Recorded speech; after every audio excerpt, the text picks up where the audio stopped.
Tracy has ended up here at this center outside Tucson, Cottonwood, which was started to deal with drug and alcohol problems. It was pretty hard to tell my daughter that I had to go away to learn how to be a better mommy and to stop my anger.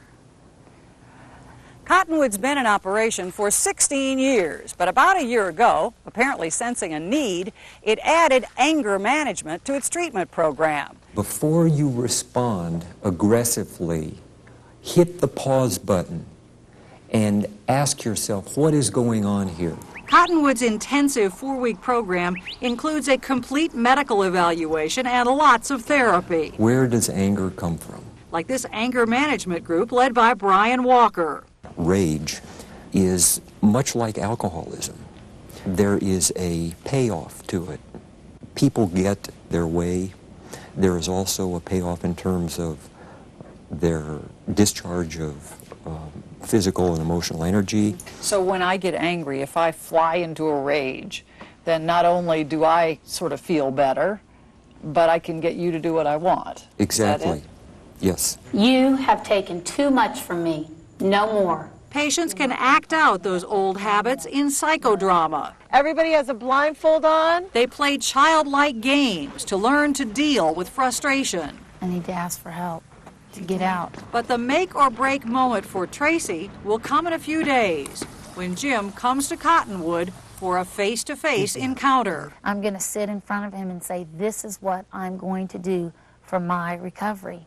I can't tell you where this is going to go. He doesn't necessarily know whether I even want to stay in the marriage. I get up pretty early. I go for a long run. After 3 weeks at the Cottonwood Treatment Center in Tucson, she's learning to control her anger, a problem she's had since childhood, growing up in an angry family. I know that I will probably never have the anger that I did before. You really believe that? I believe that as much as you're sitting in front of me.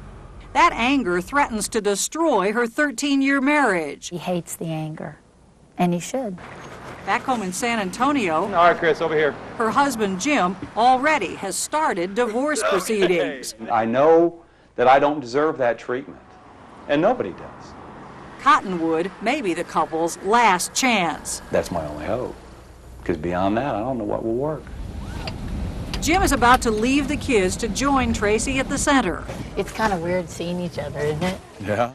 Here, anger is seen as a family affair. He got real sad right before I left. Oh, I bet. Day one, after weeks apart, a stilted lunch. Was it hard to see Jim again after this time? You know, I told him it felt funny. I didn't, in a way, you know, I just wanted to hug him.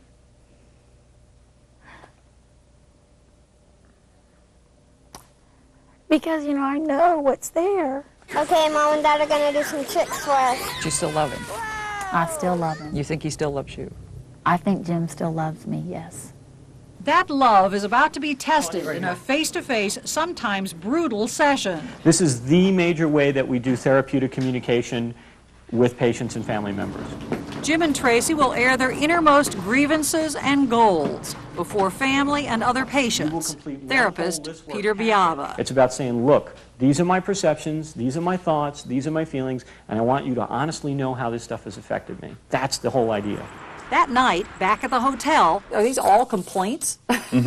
Jim prepares his grievances, a long list. These are all things that Tracy's done to me that hurt me a lot. Tracy's also going to be doing this to me. Yeah, she is. What do you think she's come up with? I don't know. There were so many for me. There was so much pain and hurt. Very difficult to do. But the main thing for Tracy is for Jim to apologize for secretly taping one of her outbursts and to promise never to do it again. We'd like to start. And so we both will come knee to knee and then see what happens. The moment of truth arrives. Grievances come first. Tracy leads off. Jim can only sit and listen. Jim, when you talk down to me and you say, Tracy. Tracy's been told to be specific. Just like the time last week I called you from Cottonwood and you said, what do you need, Tracy? And to describe her feelings exactly. I just feel belittled and discounted. I feel like childish and I feel very hurt. It's not long before the tape incident rears its ugly head. Jim, the time you provoked me and then you secretly taped me when I was so angry. You took it to my pastor, played it for several other friends, and for that I felt shamed. I felt violated. I felt so betrayed. I just can't seem to move on from it. The session is not all confrontational. At one point, Tracy apologizes for her anger. I haven't been exactly good at managing my anger at all from the time we were married. And I see how, just like an addiction, how it's gotten worse. And she recalls the good times. Jim, when you do things that are loving and thoughtful, like the time when I went to New York and you filled my suitcase with sweet little notes hid in my clothes and my shoes. I felt loved, warm inside, and proud to have you for a husband. When Jim's turn comes, it's clear Tracy has no monopoly on anger. Tracy, when you get angry at me, like the many times you've thrown my things away, or you throw them into my car or into the closet, I felt anger, hurt, and rage. Tracy, when you've called me horrible names, like the many times you've called me a fat, lazy, worthless faggot, and not loved by anybody, doesn't have any friends, I feel hurt, shame, and worthless. I mean, any ounce of manhood that I thought I had was crushed. And you don't stop. And you can't stop. It has shut me down. It's made me one cold person to this point. I said, that's enough. I can't do it anymore. And I do love you, Tracy. And I want this to work, but it has to be healthy. After an hour, it's all over. This whole tape issue has been such a big deal for you. He didn't even mention the tape. Well, what does that do for all of this? That's hard. That's a hard one.